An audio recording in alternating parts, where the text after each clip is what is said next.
Hai, Assalamualaikum warahmatullahi wabarakatuh dan salam sejahtera. Apa khabar semua anak-anak? Cikgu harap anda semua dalam keadaan sihat dan telah bersedia untuk membuat ulang kaji peperiksaan ujian akhir sesi akademik bagi tahun 2024. Baiklah, dah bersedia dengan pen dan juga kertas? Hari ini kita akan membuat ulang kaji berkaitan dengan etika persembahan secara umum.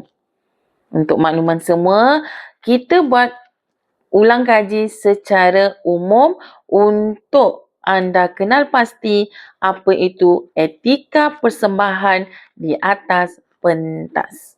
Baiklah, etika persembahan di atas pentas bukan sahaja anda sebagai yang membuat pembentangan dan bukan sekadar anda nak beri maklumat ataupun mesej, tetapi ia adalah merangkumi persiapan daripada mula anda nak buat persembahan hingga akhir anda berinteraksi dengan penonton. Tidak kira anda bernyanyi, bercakap ataupun bermain alat muzik.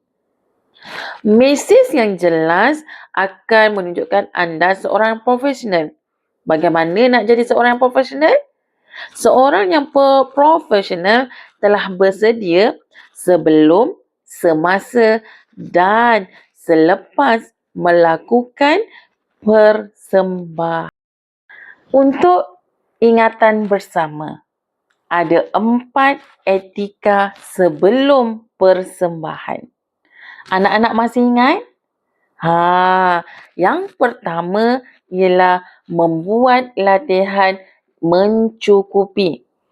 Tidak kira anda nak menyanyi, nak bercakap ataupun bermain alat muzik.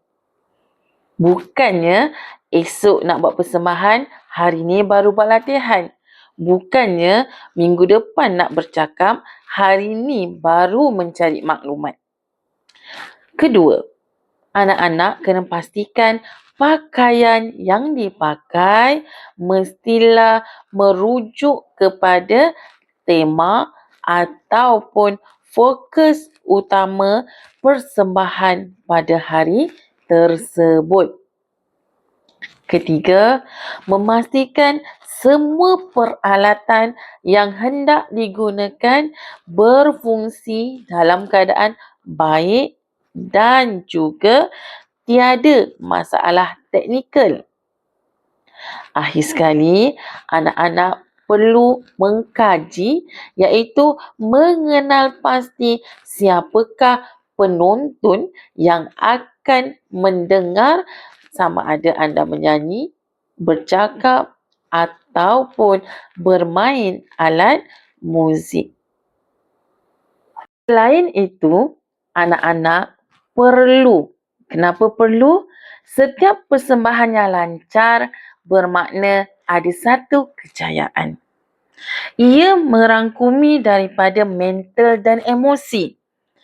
Sebelum melakukan persembahan, anda perlu tenangkan diri supaya aktiviti persembahan tersebut berjalan dengan lancar. Teknik pernafasan daripada perut yang pernah saya ajar sebelum ini perlu anak-anak amalkan sebelum membuat persembahan. Ingat tak lagi saya pernah cakap dengan anak-anak bahawa persembahan yang baik apabila kita mendapat kepuasan sepenuhnya. Nak dapat kepuasan, kita perlu bayangkan. Bayangkan kejayaan selepas pembentangan kita berjalan dalam keadaan yang teratur dan juga berjaya. Dan akhir sekali, sentiasa memotivasikan diri. Selalu ingatkan diri tentang tujuan persembahan dan manfaat yang akan diperolehi jika persembahan yang kita lakukan itu lancar dan dapat meruntun jiwa penonton. Seorang yang nak melakukan persembahan, penampilan dan tingkah laku semasa persembahan sangat-sangat penting. Bahasa badan dan juga suara serta pakaian yang dipakai memainkan peranan sangat penting. Bahasa badan daripada postur duduk ataupun diri perlu menunjukkan keyakinan anda sebagai pembentang ataupun pemain muzik ataupun penyanyi yang profesional. Suara yang hendak disampaikan oleh pembentang atau penyanyi mestilah jelas dan juga lantang serta penuh dengan intonasi. Pastikan suara pada ton alat muzik itu mengikut pitch yang betul dan tepat. Pakaian pula perlulah kemas dan menunjukkan profesionalisme anda sebagai pembuat persembahan. Interaksi dengan penonton semasa persembahan sangat penting.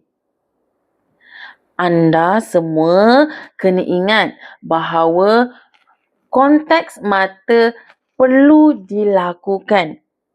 Selepas itu, apabila mata bertentang mata, pastilah pergerakan badan kita selari dengan persembahan yang dilakukan. Daripada atas kepala hinggalah ke paras pusat mesti selari daripada persembahan dan juga aktiviti yang dilakukan. Untuk nyanyian ataupun pengucapan, anda boleh bersedia jika ditanya soalan ataupun jika anda nak memberi respon kepada sesuatu yang anda lihat pada penonton.